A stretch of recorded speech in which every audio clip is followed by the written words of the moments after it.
Then I asked a question, sir. मैं सोचा कि यार ये, सॉरी सर, मैं सोचा कि ये स्टूडेंट है और फिर ये इडियट भी है, तो मैंने उससे पूछा एक बात बताओ, ये तीसरी कैटेगरी कहां जाती है? ये तीसरी कैटेगरी कहां जाती है? उसने कहा कौन सी तीसरी कैटेगरी? मैंने कहा अंधभक्त। इसको कहां डाला जाए? She says to me, अंधभक्त is a person who is absolutely convinced that another idiot is God. So these are the three categories: student, idiot, and andhbhakt who follows the idiot. Now,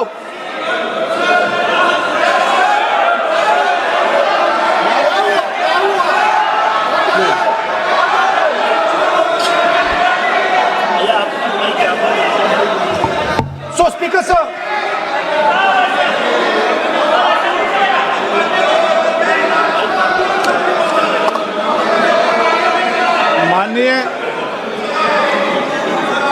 माननीय प्रतिपक्ष के नेता है आप।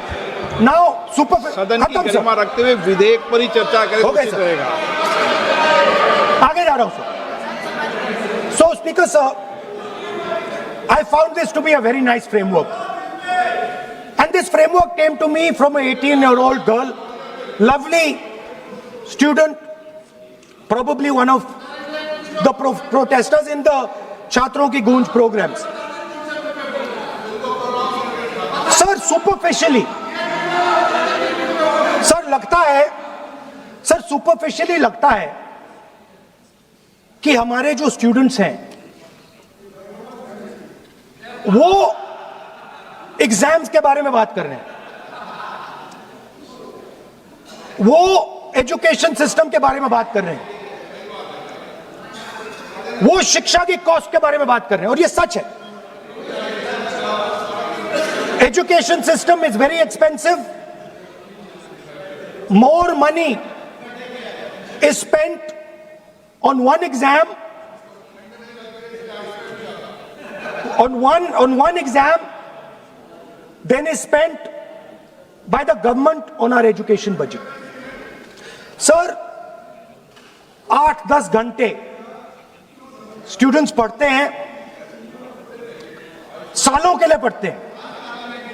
Sir, please. Sir, they are not right. We will not allow anybody to talk.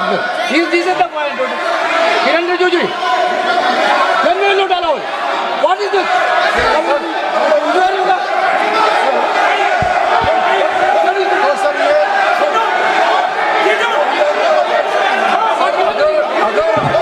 Rahul Gandhi ji unparliamentary word use नहीं करते तो यहाँ से भी टोकने का कोई आवश्यकता ही नहीं है।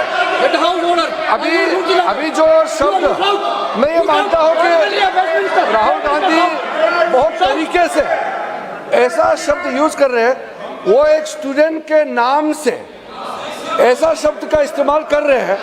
वो इस्तेमाल तो वही कर रहे हैं ना, राहुल गांधी जी ही कर रहे हैं।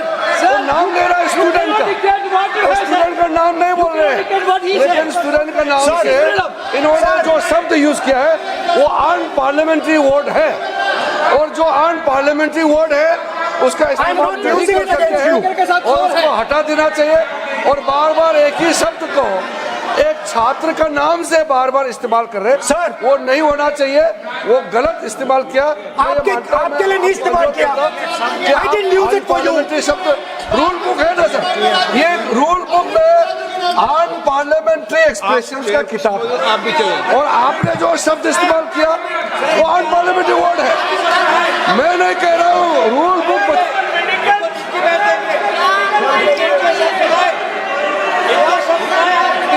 एक्सप्रेशन इसके बारे में तो जानकारी रखना चाहिए, इसलिए आपने बार बार, एक बार नहीं बार बार वो शब्द का इस्तेमाल किया है, इसलिए हमारे लोग आपत्ति जताते हैं।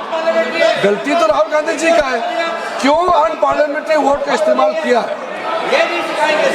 माननीय सदस्य, स्पीकर सर, आप संसद सर मैं I am not calling anybody that, आप कोई ऐसा शब्द बोले, I am not calling anybody that sir.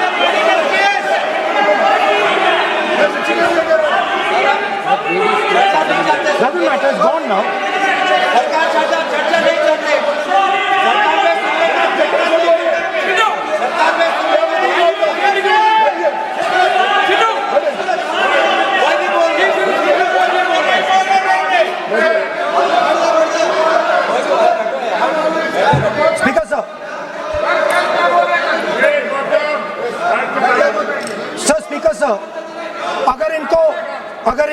शब्द नहीं अच्छा लगता, मैं दूसरा शब्द दे देता हूं, मैं दूसरा दे देता हूं सर। वो व्यवस्था तो मैंने दे दी है, जो असंसदीय सर, उसको निकाल देंगे। स्टूडेंट को हम आपको व्यवस्था देने की आवश्यकता नहीं है सर। इडियट शब्द नहीं यूज करूंगा sir, I will not use. ना लेट मी सब बोलने तो दीजिए sir.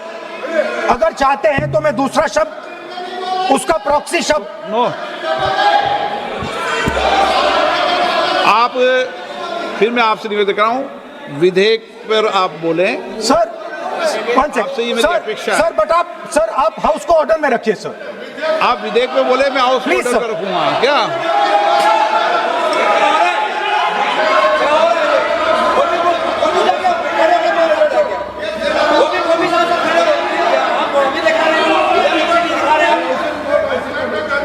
So speaker sir, so I defined this young lady, gave me a beautiful framework, 3 categories of people. I found this to be, speaker sir, order लाइए sir.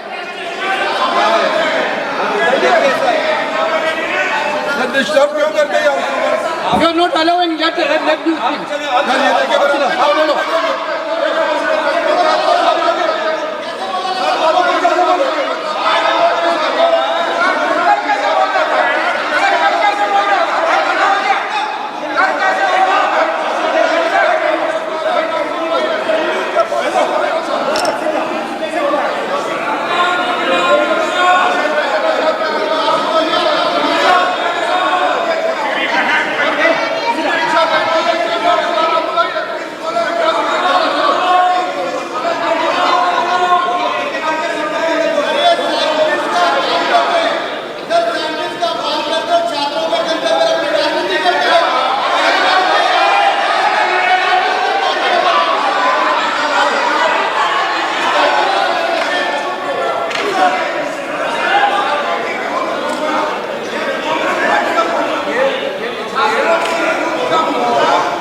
बस राहुल जी को सम्मान देते हैं हम, इज्जत से हम फिर से कहना चाहते हैं, आपने अन पार्लियामेंट्री वर्ड का इस्तेमाल किया, इसलिए हमारे यहाँ लोग उत्तेजित हुए हैं, अपने आप में तो नहीं हुए। और आपको मालूम है ये अन पार्लियामेंट्री एक्सप्रेशंस तो हमने तो नहीं बनाया, ये जो यहाँ जितना शब्द लिखे हैं जो आप पार्लियामेंट में नहीं कह सकते हैं, ये नियम हमने नहीं बनाया। और इसके मुताबिक आपको अगर संसदीय मर्यादा को ध्यान में रखते हुए बात करना है तो हम लोग सब सुन रहे हैं, आपका भाषण सुन रहे हैं, लेकिन आपने बार बार जो शब्द इस्तेमाल किया तो हमने क्लैरिफाई किया। हम आपके भाषण को हम डिस्टर्ब नहीं करना चाहते हैं, लेकिन जो शब्द इस्तेमाल किया उसको आप कृपया इस्तेमाल ना करें, इतना ही है।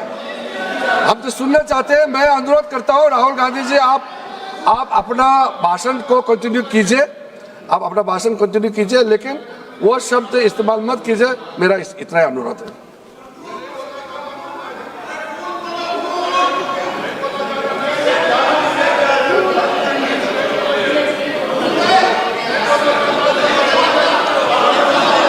नहीं बोलना चाहते तो आगे बढ़ते हैं। आप नहीं बोलना चाहते माननीय नेता? हाँ, माननीय संसदीय कार्य मंत्री ने आपसे आग्रह कर दिया है कि आप असंसदीय शब्दों का उपयोग न करें, सदन में बोले, कोई आपत्ति नहीं बोले आप।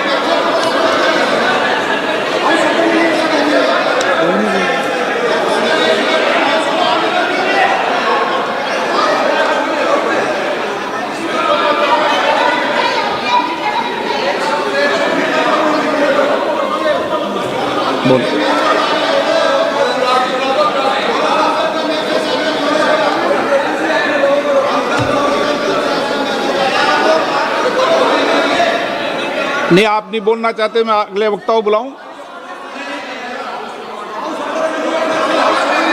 हाउस ऑर्डर में आप बोलिए। माननीय सदस्य, कई मौके मैंने भी देखे हैं इसी सदन में, जब आप नेता सदन के नेता को बोल नहीं देते, बेल में आते हैं। अभी आपको चुप तो है सदन में, ऐसा तो नहीं है। आज तो आप कर रहे हैं, ऐसा माहौल मैंने पहले भी देखा है। देखिए सर,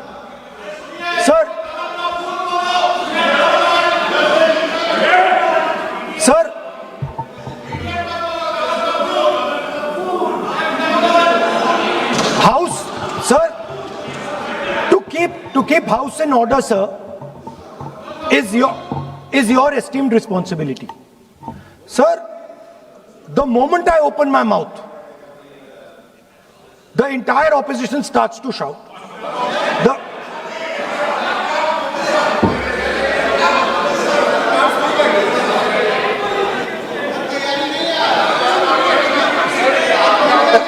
मैं फिर से कहता हूं, राहुल गांधी जी, आप इस तरीके से हमारा अच्छा एक डिबेट जो चल रहा है, आप लीडर ऑफ अपोजिशन है और आप ऐसे परिस्थिति खड़ा मत कीजिए। स्पीकर साहब ने भी जिक्र किया, जब प्रधानमंत्री जी को हमारा जो शुरू में राष्ट्रपति का अभिभाषण को बोलने का आप लोगों ने बिल्कुल रोक करके यहाँ तक आए और आप लोगों ने कई बार प्रधानमंत्री जी को बोलने नहीं दिया, ऐसा परिस्थिति भी निर्माण कराया आप लोगों ने। और आज तो आपने आज संसदीय भाषा का इस्तेमाल किया, एक पार्लियामेंट्री जो सिस्टम है उसको लेकर के एक नियम हमने पढ़ के सुनाया। ये किताब का भी जिक्र किया कि अन पार्लियामेंट्री एक्सप्रेशन, ये मैंने जिक्र किया। और बाकी हमारा साथियों ने भी कहा है कि आप भाषण कीजिए, लेकिन जो शब्द इस्तेमाल किया है उसमें आपत्ति, इतना ही जो है। फिर आप उसका इतना आप बहुत ही इमोशनल चेहरा दिखा करके ये तो ठीक नहीं है, हाउस को आप गुमराह नहीं कर सकते हैं। Sir, it is unparliamentary. Let us just be precise. It is unparliamentary for me to use that word against another member of parliament. I have not used that word against anybody. I have just stated that this category exists. Sir, again they are going. Speaker sir, अगर आप चाहते हैं कि इस देश में सिर्फ BJP बोले तो मैं चुप होकर यहाँ बैठ जाता हूँ, मैं बैठ जाता हूँ, कोई प्रॉब्लम नहीं है। ठीक है, टाइम बता दो कितना ले लिया। एक मिनट। माननीय सदस्य, माननीय नेता प्रतिपक्ष, इस विषय पर मैं बोलता हूं सर, रिजू जी खड़े हो जाते हैं, मैं बोलता हूं वो खड़े हो जाते हैं, इंटरप्ट करते हैं। आप उनको, मैंने यील्ड भी नहीं किया, आप उनको जगह दे रहे हैं। नो, संसदीय कार्य मंत्री आप बोल, ये फिर से आ गए।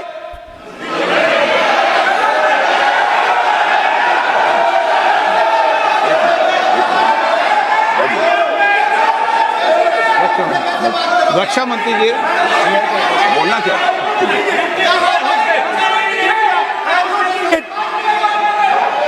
एक मिनट। देखो, सदन में एक अच्छी व्यवस्थाएं रही है,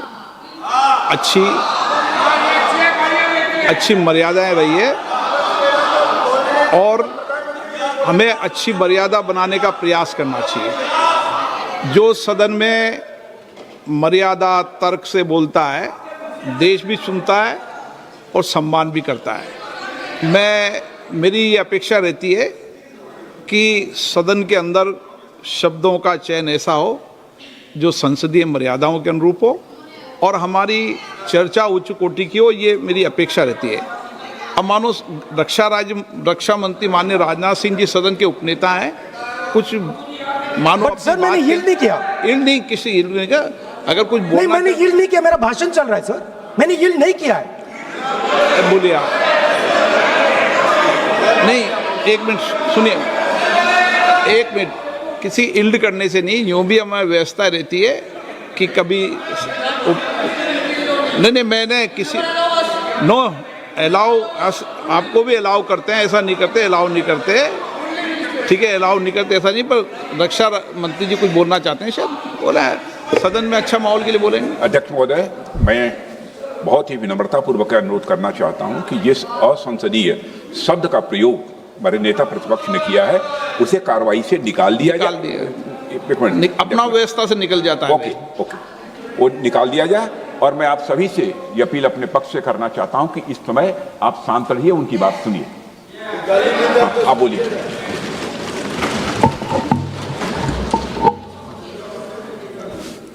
So, there are 3 categories of people. I'm not using the word. There is one category of people called student, विद्यार्थी, जो विद्या का अर्थ ढूंढता है. And then there are the 2 other categories which I will not name.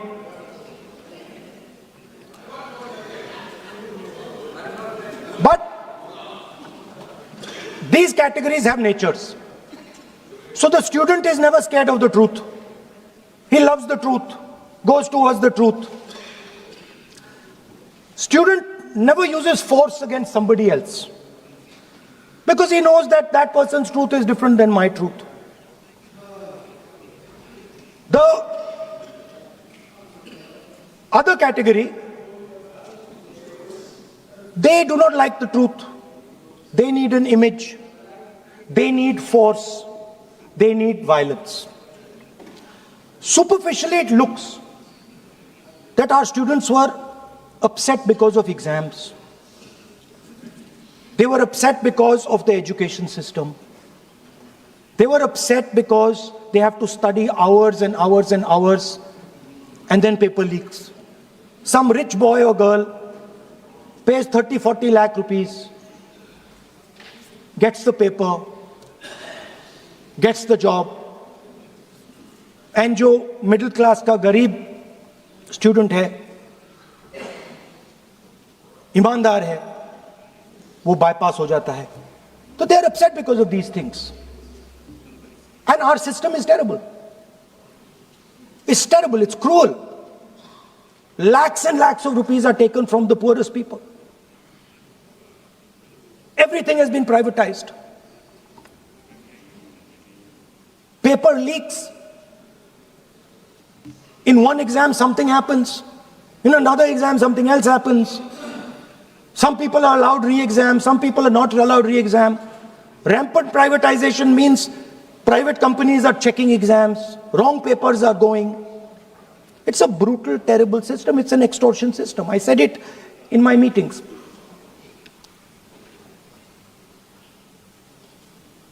And it's a system that has been captured.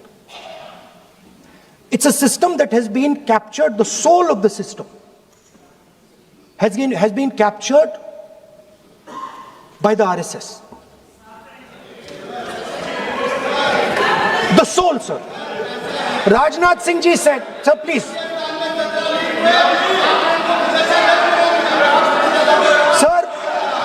Sir, Rajnath Singh ji said, that we are not the UPA. Our ministers never resign. He's right. What has happened here?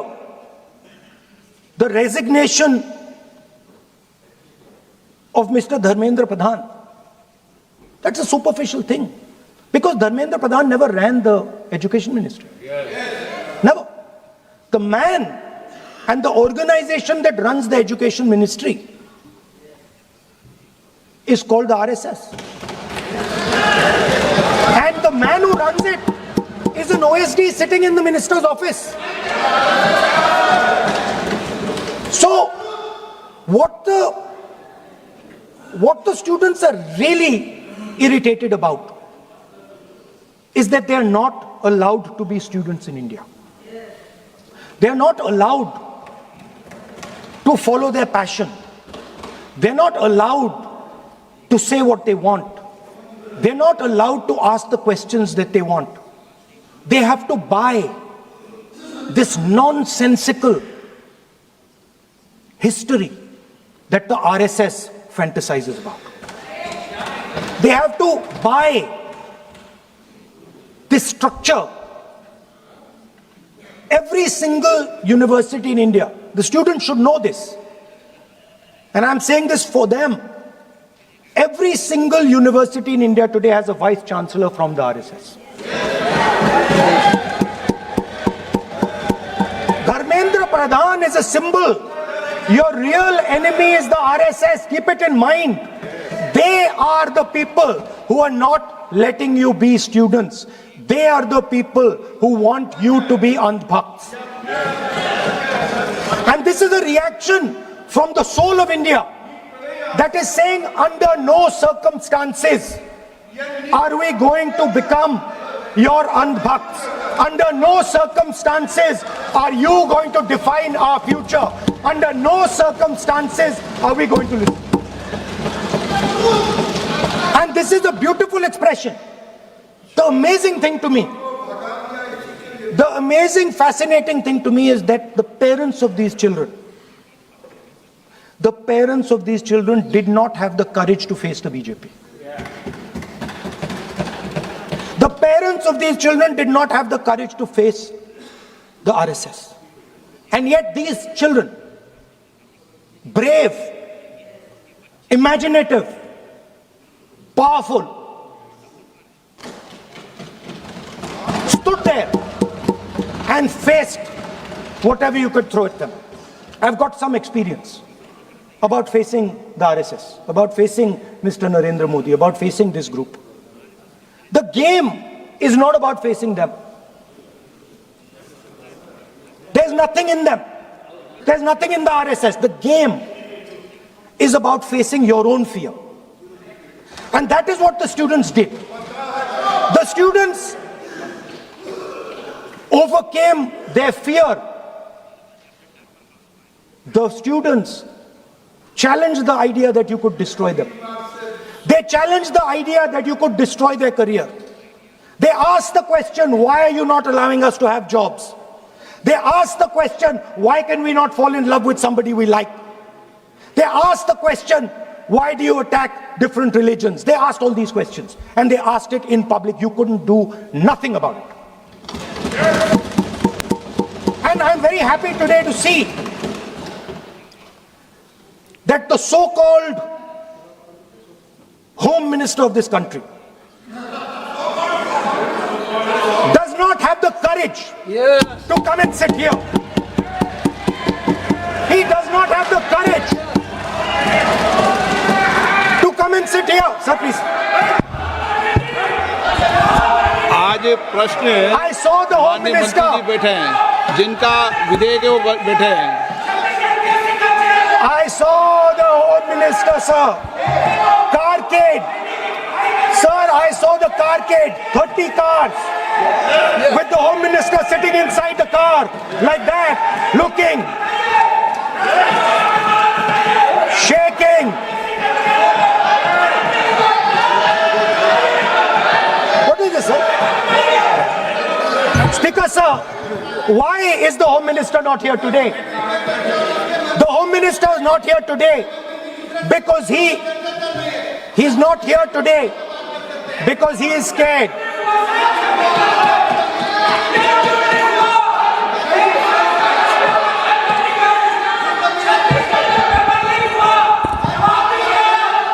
He is the Home Minister, sir.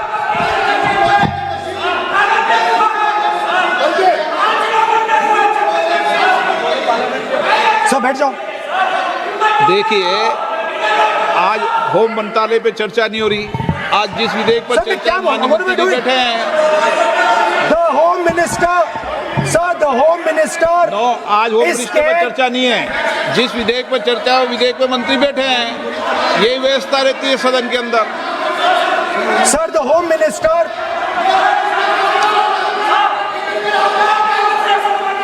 Sir, the Home Minister authorized the shooting of our students, sir. He put pellets into the blood of our students. He ordered the students of India to be shot. क्या बोल रहे हैं? Sir, ये आप सोचिए, आप कितना गलत बात बोल रहे हैं।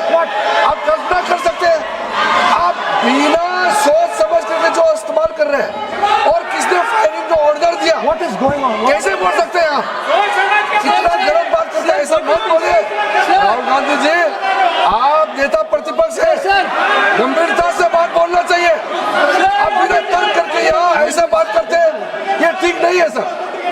अभी अभी तुरंत आप किस बेसिस पे ये बयान दिया है? किस बेसिस पे आपने ये बयान दिया, बताइए? किसने आपको बताया और किस तर्क के साथ आप ये बयान दिया है? ये बहुत गलत बात बोला है राहुल गांधी जी ने, बहुत गलत बात बोला। मैं इसका आपत्ति करता हूँ, कार्रवाई से निकालना ही चाहिए, लेकिन राहुल गांधी जी आप माफी मांगिए, ये ठीक बात नहीं है। आप ऐसे नहीं बोल सकते, गलत बात बोला है। कैसे आप गृहमंत्री जी को इतना बड़ा आरोप कैसे लगा सकते हैं? ठीक नहीं है, बहुत गलत बात बोला है। अब गोली चलाना ये कोई छोटा मोटा चीज नहीं है। ये तो देखिए कितना गलत बात बोला अध्यक्ष, ऐसा तो नहीं बोल सकते। How can he say that somebody ordered firing? You can make statement outside in the house. You cannot make that statement. It is a serious allegation. It is a breach of his own position and privilege. This is not proper. ऐसा नहीं हो सकते, आप कैसे बोल सकते हैं?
अध्यक्ष महोदय, नहीं अध्यक्ष महोदय, नहीं अध्यक्ष महोदय, अध्यक्ष महोदय, अगर नेता प्रतिपक्ष ने कोई गंभीर आरोप लगाया सरकार पे, तो ये सरकार की जिम्मेदारी बनती है कि किसके ऑर्डर पे पुलिस ने बच्चों पर, छात्रों पर, युवाओं पर इस तरह का व्यवहार किया है।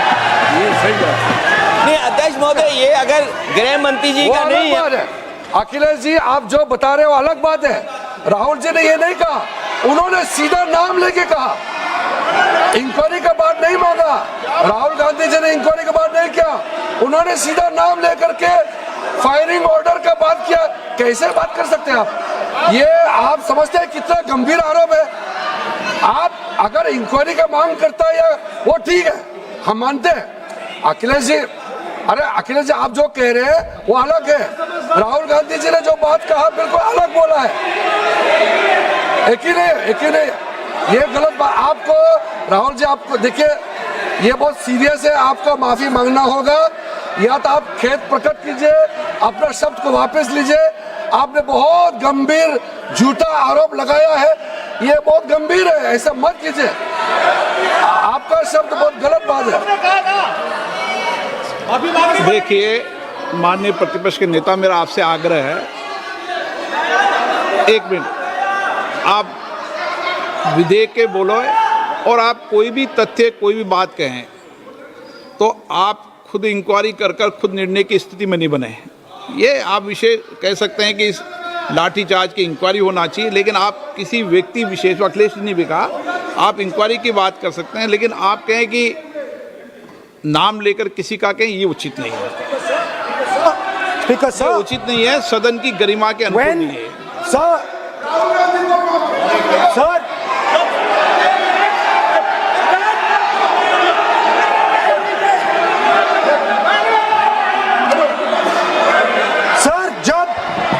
जब आतंकवादी को गोली मारी जाती है,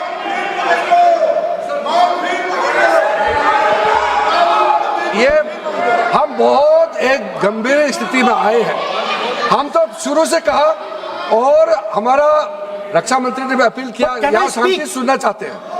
लेकिन आप ये बताइए कि आप जो गृह मंत्री जी के नाम को लेकर के, आप गृह मंत्री जी के नाम को लेकर के आपने जो शब्द इस्तेमाल किया, जो आपने वक्तव्य दिया, किस बेसिस पे आपने कहा है, आप प्रूफ दिखाओ। आपको माफी मांगना होगा सर, ये इसको हम हल्के में नहीं ले सकते हैं, नहीं तो कल को कोई भी मेंबर उठ के कुछ भी बोलेगा। आज मैं कहूंगा कि राहुल गांधी जी ने किसी को मर्डर किया है, बोल सकते हैं क्या? नहीं, ये सर ये ठीक बात नहीं है। आप कैसा आपको ये पता चला और किस बेसिस पे बोल रहे हैं, आप पहले उसका ब्यौरा देना चाहिए, आप माफी मांगना चाहिए। ऐसा नहीं चलेगा, ऐसा नहीं चल सकता है। बहुत गंभीर मामला है, इसको हम हल्के में नहीं ले सकते। तो क्या हम ऐसा कह दें कि राहुल गांधी जी ने किसी का मर्डर किया, हम बोल सकते हैं क्या बिना मतलब का? कैसे बोल सकते हैं? ऐसा नहीं होता है सर। यहाँ जिम्मेदारी का साथ बोलना होता है और तर्क देना होता है। आपने स्टेटमेंट दे दिया है, लेकिन आप बताना पड़ेगा कि किस बेसिस पे आपने स्टेटमेंट दिया और आप माफी मांगेगा तो हम सोचा जाएगा। ऐसा सदन नहीं चल सकता है, यह गंभीर मामला है। ये ऐसा बिल्कुल आप राहुल गांधी से माफी मांगे या तो बताए क्यों बोला है, कैसे बोला है। आप कैसे बोल सकते हैं माफी मांगिए? ऐसा नहीं चल सकता है। अध्यक्ष चल सकता है सदन, ऐसा नहीं चल सकता, ये नहीं होगा। हम इस सदन को इस तरीके के बिना मतलब बिना तर्क का देश के जिम्मेदार एक व्यक्ति के ऊपर में ऐसा आरोप हम कतई लगाने पे हम मंजूर नहीं दे सकते हैं। नहीं होगा, आपको माफी मांगना होगा, नहीं तो ऐसा बहस नहीं हो सकता है। ये ठीक नहीं है सर। वो माफी मांगेगा या तो बताओ क्यों, कैसे उसको पता चला है और किस बेसिस पे बोला है। ऐसा नहीं होगा। बोलो साहब। नहीं बोलिए आप। लेकिन सर द यूज, मैं बोल सकता हूं सर प्लीज? मेरा मानना ये है कि आपने जो तथ्य किए उन तथ्यों में जब तक कोई पुख्ता सबूत नहीं हो, आपके पास कोई इंक्वायरी कमीशन किसी रिपोर्ट नहीं हो, ऐसे शब्द कार्रवाई में नहीं जाना चाहिए।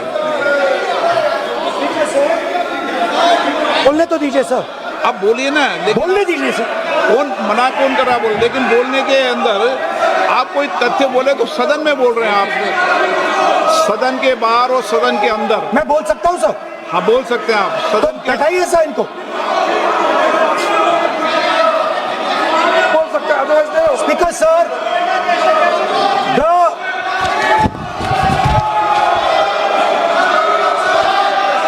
Speaker sir, the use of force can only be authorized by the Home Minister. No. It cannot be authorized either by the Home Minister or the Prime Minister. ऐसे नहीं चल सकता सर। आप सदन के अंदर हमारे कई बार कहने के बाद भी, बार बार आग्रह करने के बाद भी आप चेयर की अवहेलना कर रहे हैं, उचित नहीं है। नो, आप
होम मिनिस्टर का कौन सा ऑर्डर है, वो ऑर्डर का कॉपी आप निकाल के बताइए।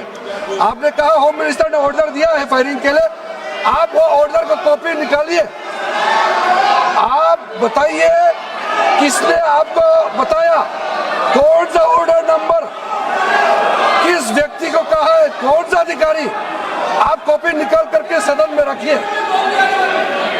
ऐसा नहीं हो सकता है, चर्चा ऐसा नहीं हो सकता है।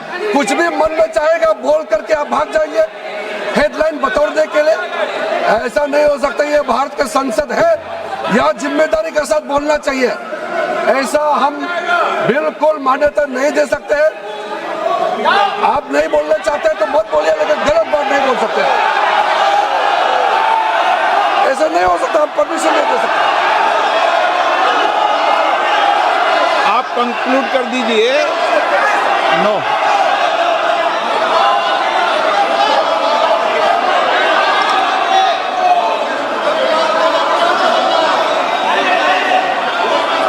माननीय प्रतिपक्ष के नेता जी से मैंने आग्रह किया है कि वह बिना तथ्यों के, बिना सबूतों के, बिना निष्कर्षों के सदन के अंदर कोई बात को नहीं कहे।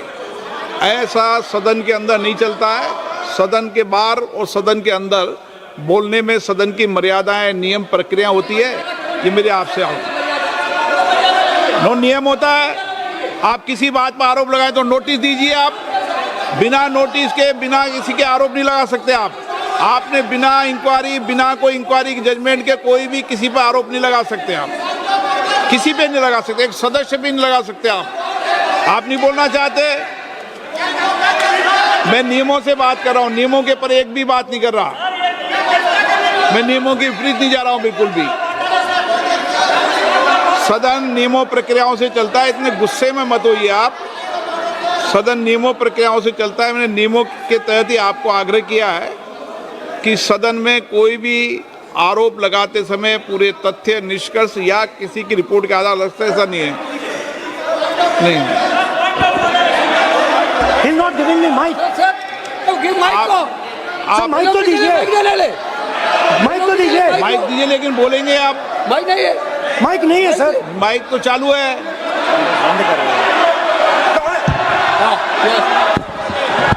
आप माननीय सदस्य, लेकिन सदन की गरिमा से बोलेंगे आप। मैं बोल सकता हूं सर। आप बोल सकते हैं, लेकिन सदन के नियम प्रक्रियाओं से बोल सकते हैं। उनको आप बैठाइए सर। नो,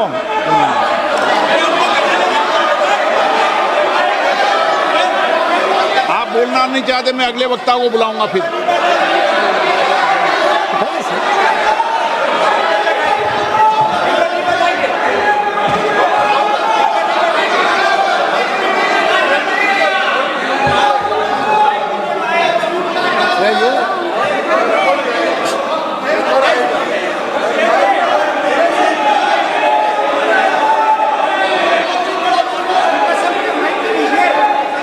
सदन में मैंने बार बार आपसे आग्रह किया है, आप अगर सदन के अंदर, सदन के, मैंने आपको कभी नहीं रोका, लेकिन एज ए स्पीकर मेरी जिम्मेदारी होती है कि सदन की गरिमा बनी रहे, सदन की प्रतिष्ठा बनी रहे, और सदन में हमेशा जो कुछ भी बोला जाता है वो बरसों तक कार्रवाई में जाता है। इसलिए मेरा आपसे अपेक्षा है, क्योंकि आप प्रतिपक्ष के नेता हो और माननीय सदस्य नहीं, आप प्रतिपक्ष के नेता, इसलिए प्रतिपक्ष के नेता से विशेष रूप से अपेक्षा है कि आप तथ्यों पे बोलें, इस विधेयक पर बोलें।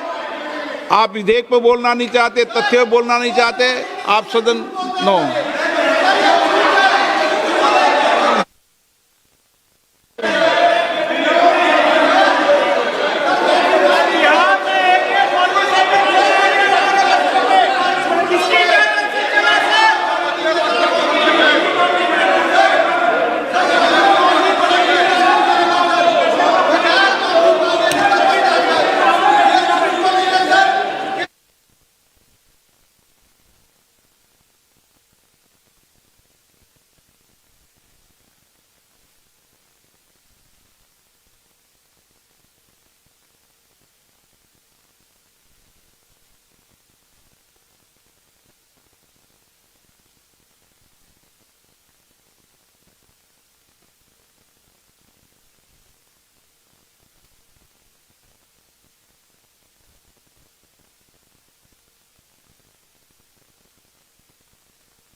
नो,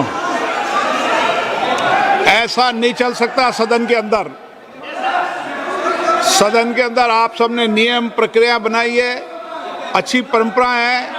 आप सदन का उपयोग नियम प्रक्रियाओं के तहत करें, ये अपेक्षा मेरी है आपसे।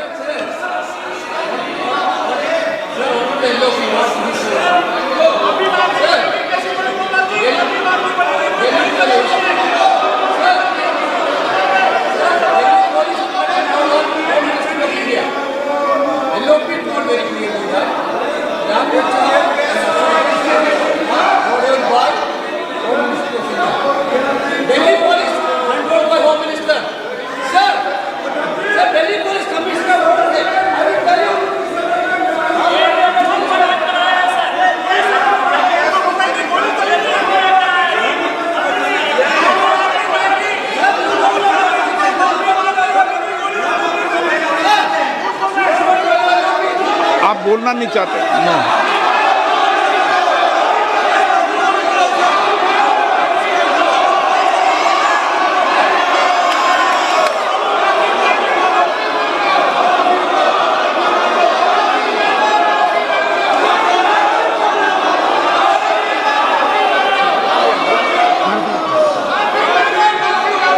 आएगा तो कर दे।